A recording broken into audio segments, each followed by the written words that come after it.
It was a warm Saturday in late spring, the kind of day brides dream of. The garden was dressed in soft whites and blush pinks, the kind of carefully curated elegance you see in wedding magazines. Lanterns floated above our heads like paper moons, and violin music floated through the air like a memory. People laughed, clinked glasses. I sat near the back, on purpose. The sun had dipped just low enough to cast that golden, flattering light across the chairs. Everyone looked beautiful, especially her, my daughter. She was glowing in her ivory gown, laughing with her new in-laws like she'd known them forever. I tried to smile. I tried to tell myself this was her day. But even from the back row, I could feel it, a distance, a kind of coldness that clung to my shoulders, heavier than the silk shawl I had borrowed. I had offered to help, of course, with the planning, the flowers, anything, but she'd politely declined. And so I watched, more guest than mother, as my only daughter celebrated a new chapter I wasn't really invited to. Then came the speeches. Toasts, they called them. Sweet stories from college friends, jokes from her husband's uncle. Laughter, cheers, and finally, her turn. She stood at the mic, radiant, holding her wine glass. I listened closely. I wanted to know. I needed to hear what I meant to her. And I did. Just not the way I expected. She was thanking people, smiling. Then she said it, that sentence that sliced through the air like glass.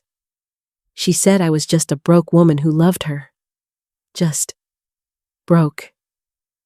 That word echoed, not once, but twice, as if love were some consolation prize for not having enough money. I didn't cry. Not then. Not in front of those people. But inside. I cracked. Not because she called me broke. I've lived with less than enough for most of my life. No, it was how she said it, with a smile, with pride, even, as if she had risen above me, as if all I ever gave her was a lesson in lack. In that moment, I wasn't her mother. I was a character in her success story, a minor one, a pitiful beginning she'd outgrown. I didn't touch my champagne. I stared at the bubbles rising and popping, over and over, like the years I had poured into raising her. Quiet, invisible, uncelebrated. And then, as the applause rolled on, I found myself drifting not out of the room, but back to the early years, when it was just me and her, when love was loud, messy, and full of bedtime stories, when being broke never meant being empty. That's where I'll start this story. Not with her wedding, but with her first steps. Because before she saw me as broke, she saw me as her whole world. And that girl, that little girl, she loved me in a way that felt enough. Back then, we had nothing, and yet, everything. I still remember the weight of that first winter without him. The house felt too quiet, too cold. Grief has a way of filling the rooms you once filled with laughter. But I had a daughter who needed lunch for school, a coat that didn't quite fit her anymore, and bills that didn't care that I'd become a widow at 31. So, I got to work. Each morning, I'd wake before dawn, pack a peanut butter sandwich, a bruised apple, and slip a little note into her lunchbox, just a sentence or two, always handwritten. Something to remind her that she was loved, even when I couldn't be there at pickup. My job at the pharmacy didn't pay much, but I picked up every shift I could, nights, weekends. I learned to stretch spaghetti into 3 meals, turned hand-me-downs into new outfits with a sewing kit and patience. Her birthday cakes came from boxed mixes, but they were always her favorite color. Pink frosting, rainbow sprinkles. Every year, We never took vacations, but we made memories, tiny ones, blanket forts, walks after dinner, counting stars from our porch and pretending we knew their names. She was my shadow. She held my hand longer than most kids her age. At parent-teacher nights, she would sit on my lap instead of the chair beside me. She once gave me a macaroni frame with a note that said, "I was her hero." I still have it, tucked in my dresser drawer, and I never once saw myself as lacking. I didn't feel poor, not when she wrapped her arms around my neck after a long shift, not when we danced barefoot in the living room to an old radio. I was building a life with love as the foundation. What more could I have wanted? There were hard days. Yes, nights I cried in the laundry room so she wouldn't hear. Moments I questioned if I was enough. But every milestone, her first lost tooth, her first A on a math test, her first time riding a bike without training wheels, each one felt like a win we earned together. I didn't raise her with money. I raised her with presence, with sacrifice, with every bit of strength I had left in me. And maybe that's why it stings now. Because back then, she saw all of it, felt all of it. But something changed. Slowly, quietly. I'm not sure when it began. Maybe when she got her first job, or started staying out late. But the girl who once clung to my side began to pull away, and the space between us started to grow. It didn't happen all at once. There wasn't some big argument or falling out, no dramatic goodbye or slammed doors. It was quieter than that, like dust settling on a shelf you used to use every day. I started to notice it in the way her voice changed during phone calls. Where there was once laughter and long stories, there were now short updates. She was always on her way somewhere, or about to hop on a call. Our conversations began to feel like appointments, brief, efficient, polite. She stopped coming over on Sundays. At first, she said work had picked up, then it was errands, then it was just silence. When she did visit, it felt like she was visiting someone else's house. Her eyes darted around like she was seeing all the things I couldn't afford to replace the faded curtains, the mismatched plates. She'd offer to help me update things, buy me something a little more modern. I knew she meant well, but something in me ached when she said it. Like the life I built wasn't enough anymore, not for her world. She started dressing differently, too sleek, sharp. She'd compliment my clothes, but in the same tone you might use for a child's drawing. She was never cruel, not intentionally. But kindness has a way of stinging when it's soaked in distance. The holidays changed. She'd bring her own food, her own wine, and always had to leave early. No more staying up talking on the couch. No more digging through old photo albums. Just surface smiles and promises to catch up soon. I found myself rehearsing what to say before I called her, wondering if I sounded too needy, too nostalgic. I didn't want to be a burden. I just missed my daughter. But I never asked her why she was pulling away. Maybe I didn't want to hear the answer. One night, I opened her old bedroom door. The posters were gone, the books packed away. Only a faint outline on the wall where her mirror used to hang. And that's when I knew she wasn't coming back the same way. At first, I told myself she was just busy. Weddings are overwhelming, I remember mine. The flurry of vendors, appointments, the lists taped to the fridge. I figured she'd call when things settled. Maybe I'd walk in one day to find a folder of fabric swatches waiting for me on the kitchen table. Just like we used to plan birthdays. But the silence kept stretching. There were photos on social media of her at bridal boutiques, arms full of lace and satin. I studied the backgrounds, hoping absurdly that I was cropped out. But I hadn't been there. I hadn't even known it was happening. She sent me the save the date by email. No mother of the bride title, no handwritten note, just a forwarded link with RSVP instructions and a polite, templated message. I stared at the screen for a long time, unsure what stung more, the impersonal delivery or the fact that I had to click to confirm I was attending, like any other guest. Still, I gave her the benefit of the doubt. Maybe she meant to include me. Maybe she assumed I'd help choose the venue, or taste the cake, or talk centerpieces. I kept telling myself those moments would come, that she was just running ahead of herself, that I'd catch up, until I overheard her. She was on the phone in the hallway, her voice soft but firm. Something about keeping things streamlined, and how it would be easier if she didn't make it a thing. She didn't say my name, but she didn't have to. I knew that tone.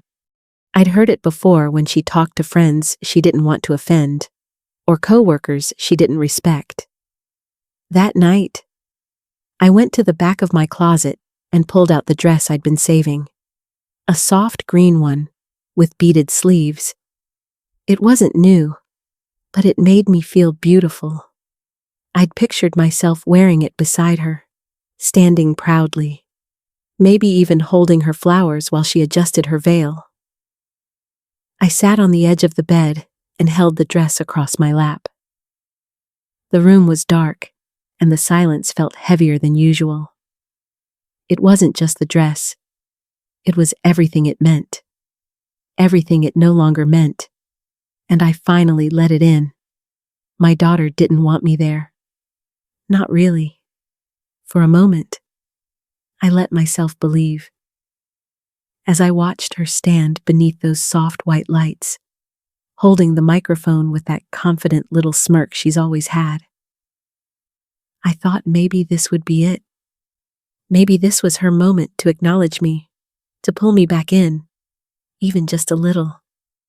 I sat near the back, not quite hidden, but far enough to feel like a guest, not a mother. Still, I wore my soft green dress, the one I'd picked out months ago. I kept my hands folded in my lap, steadying my breath, waiting. She started with a joke, something light about her new husband's quirks. Everyone laughed. Then she thanked her in-laws, her bridesmaids, her friends from college. She even named the florist. And then, she said it. Not directly, not sharply. Just slipped in with a tilt of her head and that same joking tone. But the words, they didn't land like a joke. They landed like a stone. A backhanded thanks to the broke woman who somehow raised me without much to give, but love. And the room laughed. They laughed. Not all at once, and not everyone, but enough. Enough that I felt the blood rush to my ears, my cheeks burning, my hands frozen in my lap. I didn't cry. Not right away. I didn't move. I just sat there, smiling, maybe, or at least trying to. I think my lips were doing something like smiling, though nothing inside of me felt like it. It wasn't just what she said. It was the way she said it, like it was amusing. Like I was amusing. Like my sacrifices had been quaint, embarrassing. Something to chuckle at between sips of champagne. I looked around the room, trying to anchor myself. Someone met my eyes, then quickly looked away. Plates clinked, the music swelled, and the crowd applauded as she handed off the mic. And I just sat there. The food in front of me had gone cold, untouched. I didn't notice until much later. I couldn't even taste the air. It was so thick in my throat. When the dancing started, I slipped away to the restroom. I sat on the closed lid of the toilet in a stall that smelled faintly of lavender and disinfectant. My hands trembled as I stared at the floor tiles, counting them like I used to count seconds between her cries when she was a baby. That night, The only dance I watched was through the crack in the stall door, a shadow of my daughter twirling in a dress I hadn't picked, in a life I wasn't part of. And in that moment, I stopped expecting anything more. That night, long after the music had faded and the last guests had stumbled into their rides home, I sat alone on the edge of my bed, still in the dress I'd worn to the wedding. I hadn't even taken off my shoes. Everything felt heavy, my body, my chest, the silence. I reached for the small wooden box on my nightstand. I hadn't opened it in years, not since the day I tucked his letter inside. I'd found it months after he passed, folded neatly behind the last page of our photo album, as if he knew one day I'd need to read it again. Back then, I cried too hard to really take it in. But tonight, I unfolded it slowly, letting the weight of the paper settle across my lap. The ink had faded just a little, the way love letters do when they're real. He'd written to me not just as a husband, but as someone who saw me, truly saw me. He knew I'd raise her alone. He knew there'd be nights like this, when even love could feel like a punishment. He told me I was more than enough, that the way I gave myself to our daughter would one day be remembered not by everyone, but by someone who mattered. And in those words, I felt something shift. He remembered the nights I held her until dawn, the afternoons I skipped lunch so she could have seconds, the old shoes, the stitched seams, the sleepless years.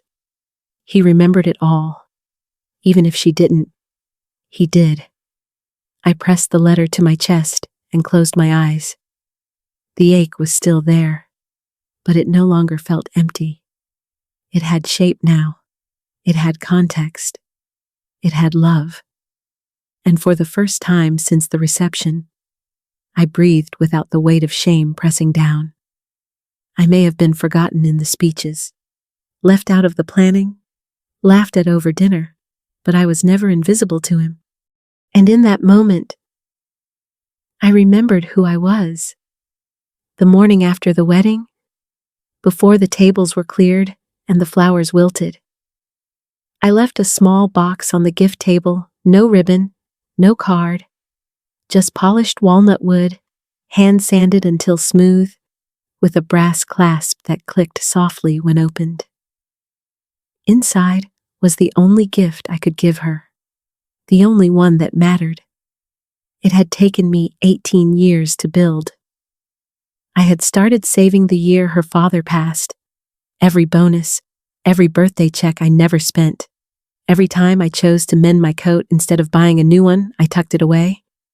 Quiet dollars, humble sacrifice, slowly growing in a bank account no one knew existed. I called it her beginning. I had planned it long before she ever fell in love. But money wasn't the whole of it. Underneath the deposit slip, I placed a quilt I had stitched by hand. Every patch told a story, her first drawing, a piece of her baby blanket, fabric from the dress she wore to prom. I stitched it through sleepless nights, through silence, through worry, threaded with everything I couldn't say out loud. It was never meant to impress, only to remember. I don't know if she opened it that night. I don't know if she understood what it was, or if it sat beside designer gifts wrapped in glitter and gold. But I do know what it meant. It was my way of saying I was there, every day, every night, in ways she didn't see and maybe never will. And no matter what she thought of me, whether broke or outdated or less than, this was my legacy.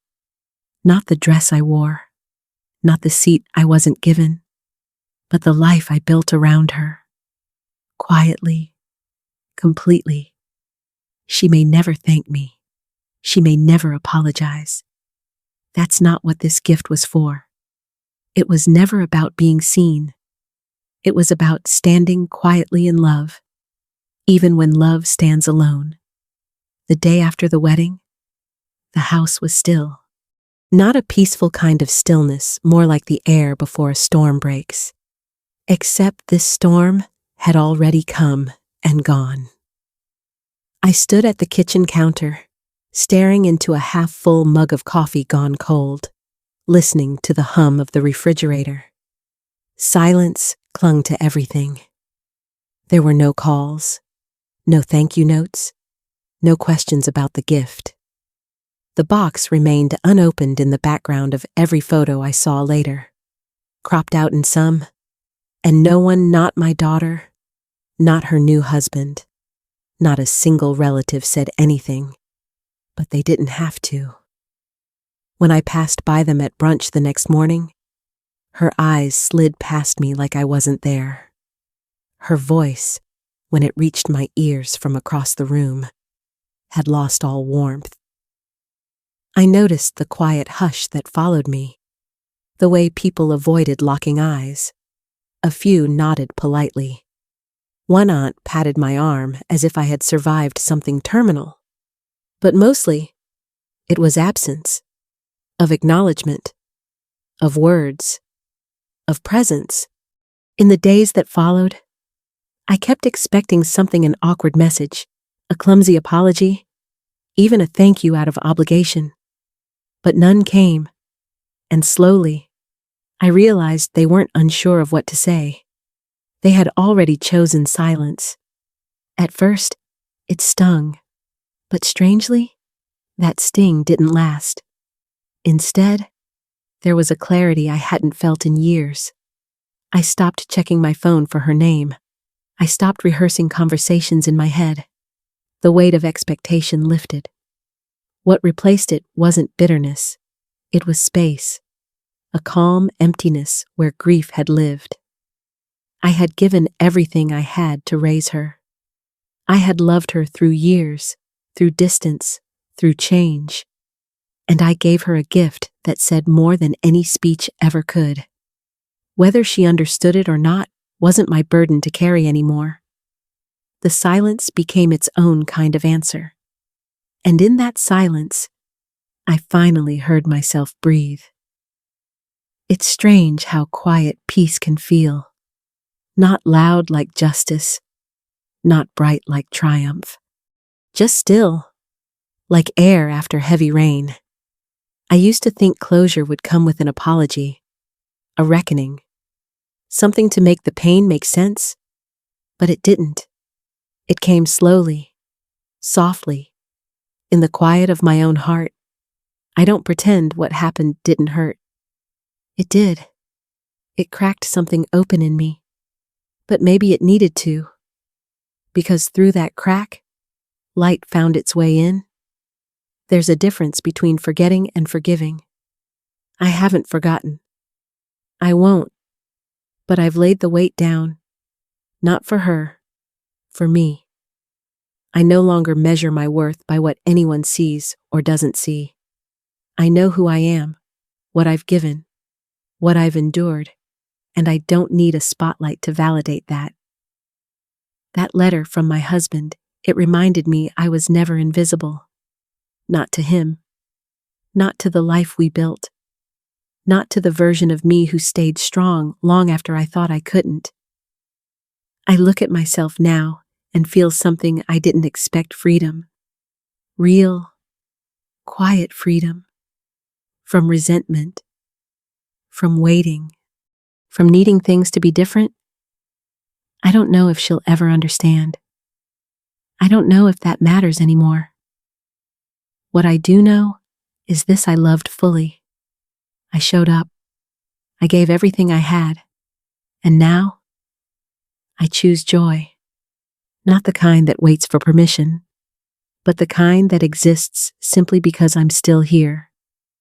So if you're listening and carrying something heavy pain, silence, a story you've never told, let this be your sign you're allowed to let go. Not because they made it right, but because you deserve peace. And sometimes, peace is the most powerful ending there is. If this story meant something to you, I hope you'll like, share, or leave a comment. Maybe it helps someone else breathe a little easier too. If there's one thing this journey has taught me, it's that love isn't always returned the way we hope, but that doesn't make our love any less real or any less worthy. Sometimes, we give everything we have, our time, our care, our very soul, and still end up being misunderstood, or worse, dismissed. But I've learned that the value of what we give isn't measured by how it's received. It's measured by the heart behind it. There's dignity in loving deeply. There's courage in choosing kindness, even when it's not returned. And there's freedom in letting go of the need to be seen a certain way, just so we can finally see ourselves clearly. I wonder, have you ever loved someone so much, only to feel like they forgot who you really are? Have you ever held your breath waiting for an apology that never came? If this story touched something in you, if it mirrored a wound, or whispered something you've never said out loud, I hope you'll share it in the comments. Your story matters too, and you never know who might need to read it. And if you felt something while listening, if this made you think or feel less alone, I'd be so grateful if you'd like the video, subscribe, or share it with someone who might need it too. We tell these stories not for sympathy, but for connection. Thank you for being here. And whatever you're carrying today, I hope you find your own kind of peace.